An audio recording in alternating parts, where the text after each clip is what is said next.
Okay, 8th grade, this is video 5 to go along with lesson 8.6, and it's also the last type of word problem we're going to be dealing with in this chapter. Now, like I said in the last video, those examples in the last video are a little bit lengthier, having to deal with not just setting up, but also doing a lot of distributive property, foiling, factoring, quadratic formula. These ones are a little bit nicer. So we're still going to have the same approach of distance, rate, and time. So we're still going to set it up in a similar way, but there's going to be a lot less to do when we actually solve. So we have an A and a B. For part A, it took Anthony and Travis 6 hours to rake leaves together last year.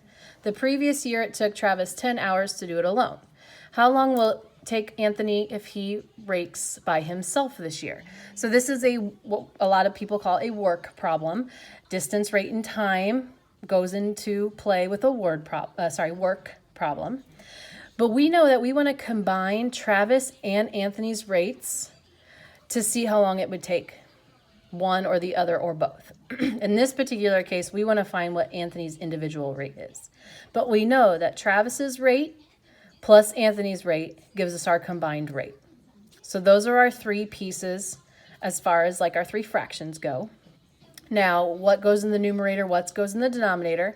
Well, we're given a bunch of rates, so we're going to use the form of the formula where it's rate, and rate always equals distance over time. Now, for distance with this, distance is actually just going to be what it is that they're working on, so 1 lawn. So our distance for Travis is 1, and it took him 10 hours, so 1 over 10. For Anthony, 1 lawn over, we don't know, so I used A for Anthony. And that's going to equal 1 lawn over 6 hours. Okay, so that's what I kind of wrote off here with labels to help you understand where those values come from. Okay, now what's nice about these, think back to video 1, there's only one fraction with a variable, so we could actually simplify this into a proportion and then just solve from there. So if it's 1/10 plus 1 over A equals 1 over 6, we can take 1 over 6, subtract 1/10, leave them as fractions, you don't want rounded decimals, you get 1 over 15. Well, if 1 over A equals 1 over 15, A has to be 15. If 1 equals 1, A has to be 15. So there's our answer. Much shorter than the last video. And I do have a note here, and we've addressed this in other lessons as well. You can flip proportions, remember. So if you have 1 over A equals 1 over 15, that's the same thing as A over 1 equals 15 over 1. However, that does not work when you have multiple fractions. It only works when you have a proportion.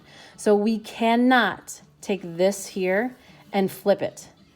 This is not the same thing as 10 over 1 plus A over 1 equals 6 over 1. And that's something students get really excited. Oh yeah, we can flip these.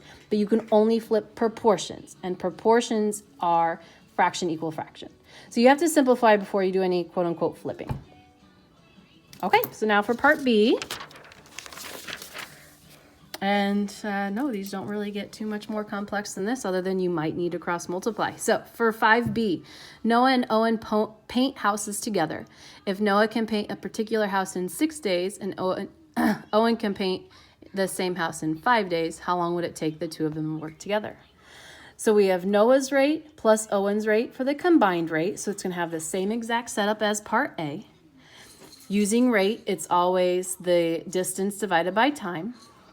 Our distance here is going to be the one house, and then our denominators are going to be the rates. This time we don't know the combined rate, so our unknown is off by itself. So 1/6 plus 1/5 plus 1/10, 1 over t. Combine our like terms. Again, we have a proportion. All right. So for this one, it's not as straightforward to see. From getting to 1 to 11, we need to get t to 30. So it's not quick mental math. So we can do cross multiplication, 11 times t equals 30 times 1, divide by 11, keep a couple decimal places. So about 2.72 days. Don't worry about converting that to hours and minutes and all of that. Just leave it as decimals. All right, and that wraps up the word problems for lesson 8-6. So if you have any further questions, remember Connect Ed has a lot of other videos for you. Khan Academy, there's a lot of resources out there for mixture and word problems that can give you a lot of guidance as well. But if those don't help, email me and I'll see what I can do to make it better for you.